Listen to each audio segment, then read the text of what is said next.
Assalamualaikum warahmatullahi wabarakatuh. Perkenalkan saya Yudi Hardimulya. Pada kesempatan kali ini kita akan membahas tentang konsep routing table. Materi ini saya angkat kenapa? Karena ini banyak menjadi masalah di dalam pembelajaran saya karena anak-anak cenderung kurang mengerti konsepnya itu seperti apa.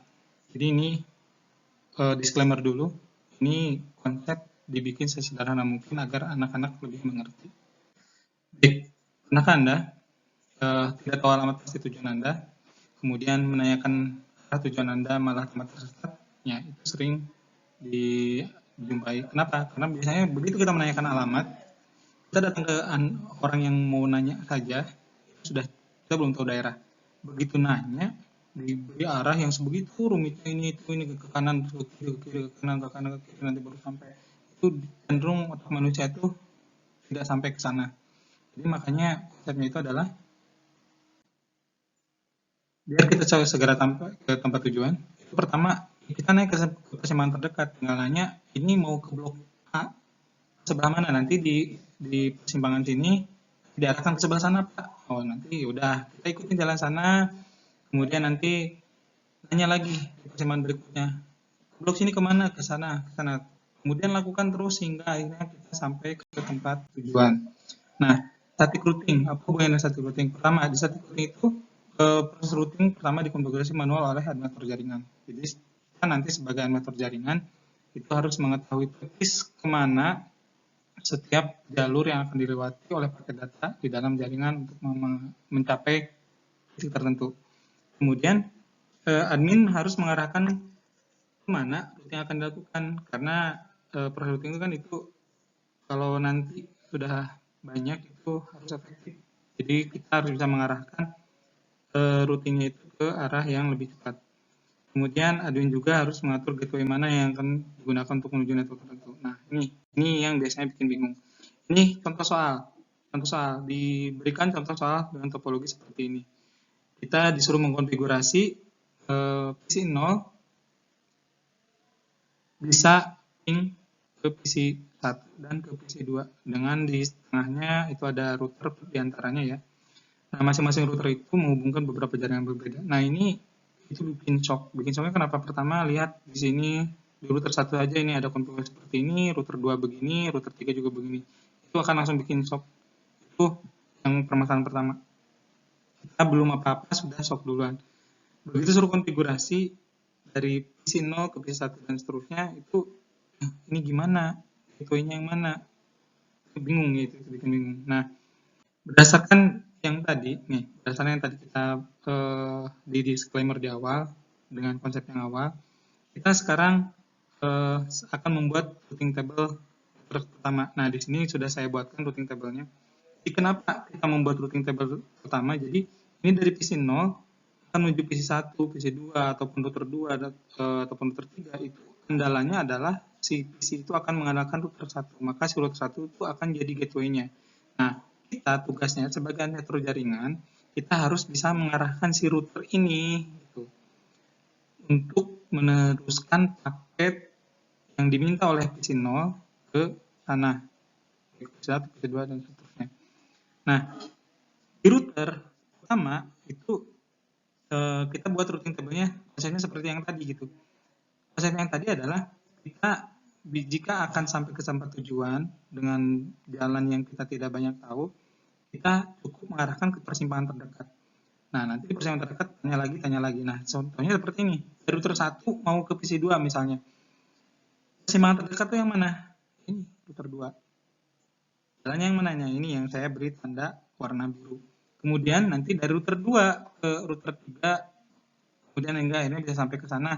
Berarti router 3 itu adalah persimpangan berikutnya setelah persimpangan router 2. Nah, dalam jaringan yang diloncatin, router yang diloncatin hingga sampai ke tempat tujuan itu istilahnya adalah next hop. Nah, dari router 1 sebelum ke router 3 itu next hop-nya itu adalah ini, router 2 atau bisa disebut dengan gateway-nya.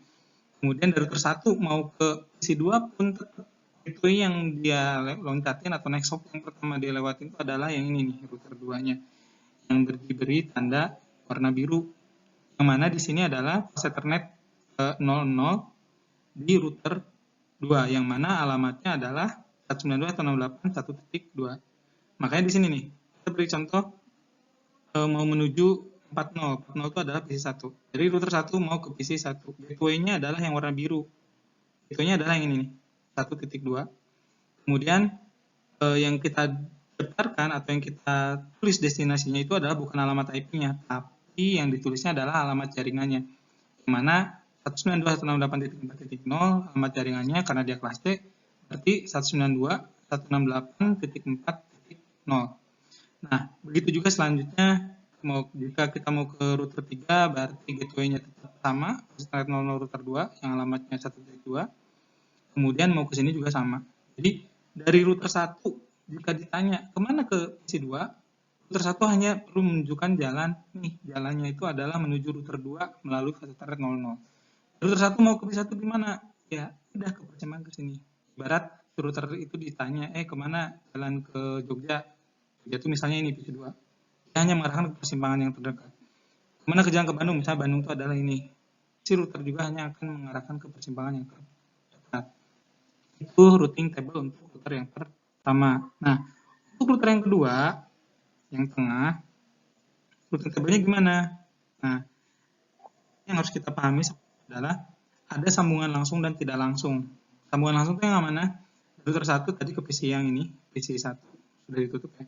Kemudian dari router 2 ke router 3 itu sambungan langsung, dari router 2 ke router 3 juga sambungan langsung. Nah, kalau sambungan langsung itu tidak perlu diapa-apakan, atau kalau misalnya kalau kita ada di persimpangan, kita biasanya cenderung tahu yang ada di persimpangan kita itu ini kemana, ini kemana itu udah tahu. Jadi kita tidak perlu ngapa-ngapain, tidak perlu dicolek lah.